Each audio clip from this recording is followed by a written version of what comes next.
2010년 12월 17일 튀니지 청년 모하메드 부아지지가 분신 자살을 하고 이 사건을 계기로 북아프리카와 중동 국가들의 반정부 시위가 발생하는데요. 리비아와 이집트, 예멘에서는 정권이 교체되었고 아프리카의 독재 국가 및 아랍 국가에서도 대규모 반정부 시위로 이어지는데 이 사건을 아랍 혁명 또는 아랍의 봄이라고 합니다. 이런 반정부 시위에서 시리아도 예외가 될 수는 없었는데요. 2011년 3월 시리아 남부의 작은 도시 다라의 한 학교에서 학생들은 담벼락에 민주화를 요구하는 낙서를 하게 되고 시리아 정부는 학생들을 체포하여 고문을 하는 일이 발생합니다. 시위대는 학생들의 석방을 요구하지만 시리아 정부는 시위대에 실탄을 발포하는 등 과잉 대응으로 일관했고 이에 바샤르 알 아사드 정권의 퇴진을 요구하는 시위가 전국적으로 확산되면서 시리아 내전은 시작됩니다. 시리아 내전으로 인한 사망자는 최대 59만 4천 명에 달하고 간신히 생존한 사람들도 난민이 되어 전 세계를 떠돌고 있는데 현재 시리아 난민은 1200만 명에 이릅니다. 내전이 발생하기 전 인구가 2100만 명에 비해 절반이 넘는 수입니다. 초기 시리아의 반정부 운동은 독재 정치에 대항하는 민주화 운동이었으나 시간이 지남에 따라 민주화 운동의 의미는 사라지고 지역적 종교적 성향을 띠게 되는데요. 거기에 미국, 러시아, 이란, 사우디, 터키, 이스라엘, IS 등이 개입하면서 전쟁은 대리전으로 바뀌게 되고 내전의 고통은 시리아 국민들의 몫이 됩니다. 안녕하세요. 지식발대입니다. 구독과 좋아요는 저에게 큰 힘이 됩니다. 시리아는 원래 지역 이름이었고 프랑스로부터 독립하면서 독자적인 국가가 됩니다. 하지만 시리아의 중심 도시인 다마스쿠스와 알레포는 정치 경제 체제가 따로 돌아가고 있었습니다.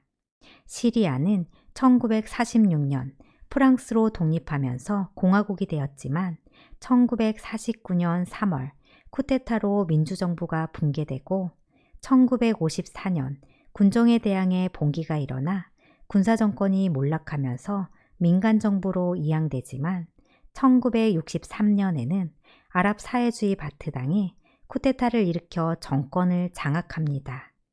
국방부 장관인 하페즈 알 아사드는 1970년 11월 정권을 탈취하고 시리아의 총리가 되는데요. 1971년 3월에는 스스로 시리아의 대통령임을 선포하고 그때부터 독재 정치가 시작됩니다. 바트당은 다마스쿠스 지역을 기반으로 사회주의 정책을 시행하면서 프랑스 식민지 시절까지 막대한 영향력을 지닌 알레포 지역 지주들의 땅을 모조리 몰수하는데 그로 인해 다마스쿠스와 알레포 사이에 지역 감정이 발생하게 되고 시리아 내정 당시 다마스쿠스는 정부군, 알레포는 반군 성향을 가지게 됩니다. 시리아의 정권과 군부의 핵심에는 오직 소수파인 알라이파가 아니면 절대로 오를 수 없는 사회구조를 지니고 있는데요. 시리아의 종교 구성은 수니파 74%, 시아파와 그의 분파인 알라위파 12%, 기독교 10%, 드루즈교 3%, 그 외의 야지디교로 구성되어 있습니다.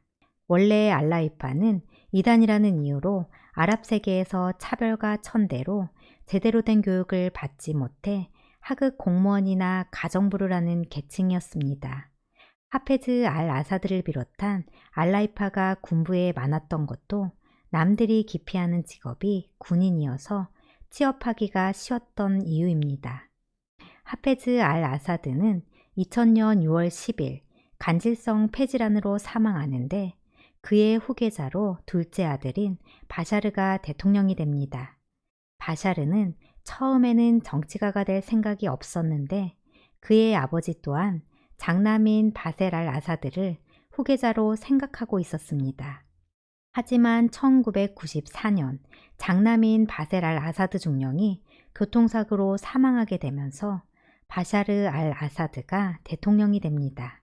바샤르는 시리아의 다마스쿠스 대학교 의학부에서 안과학부를 배웠으며 1992년 영국 런던으로 유학하여 안과 전문의 과정을 공부하는 동안 영국에서 태어나 JP 모건에서 투자 분석가로 일하고 있었던 수니파 무슬림 아스마 알 아사드를 만나 결혼하게 되는데, 그래서인지 바사르는 바트당의 사회주의적 정책에 대한 반감을 가지고 있습니다.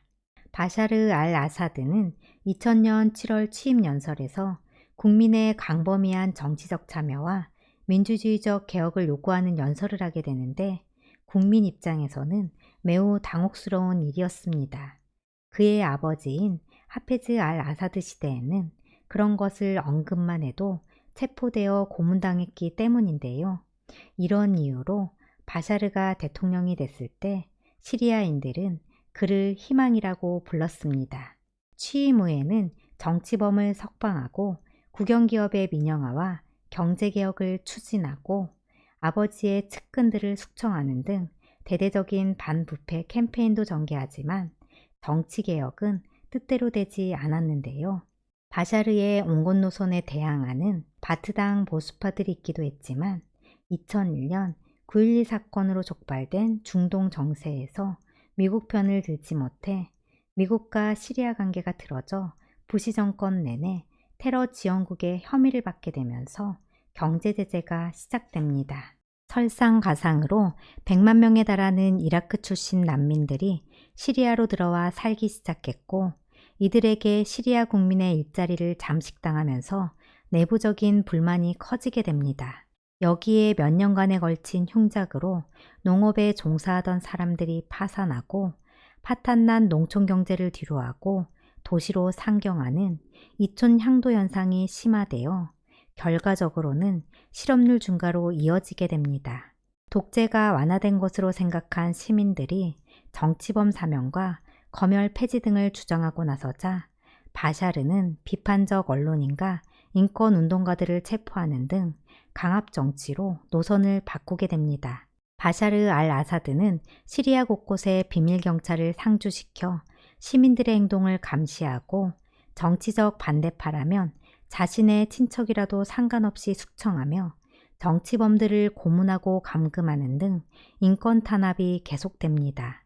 폭압적인 독재에 시리아 내의 경제난까지 겹쳐지면서 아사드에 대한 시리아인들의 불만은 점점 높아지고 2011년 3월 15일부터 반정부 시위가 발생하게 되는데요.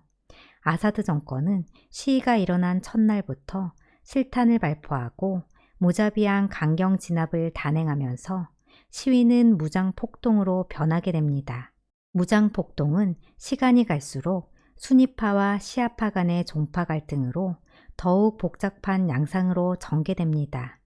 시아파 맹주국인 이란과 레바논 헤즈볼라가 알 아사드 정권을 지원하고 이란과 적대 관계인 사우디아라비아와 카타르 등 수니파 국가들이 반군의 무기와 물자를 지원하면서 사태가 확대되기 시작하는데요.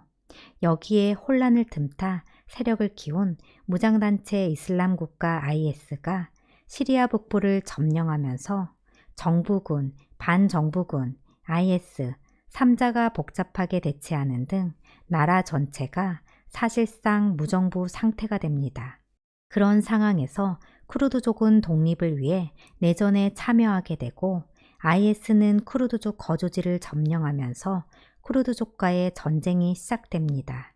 IS라면 이를 갈던 미국은 IS를 섬멸하기 위해 쿠르드족을 지원하면서 내전에 참가합니다.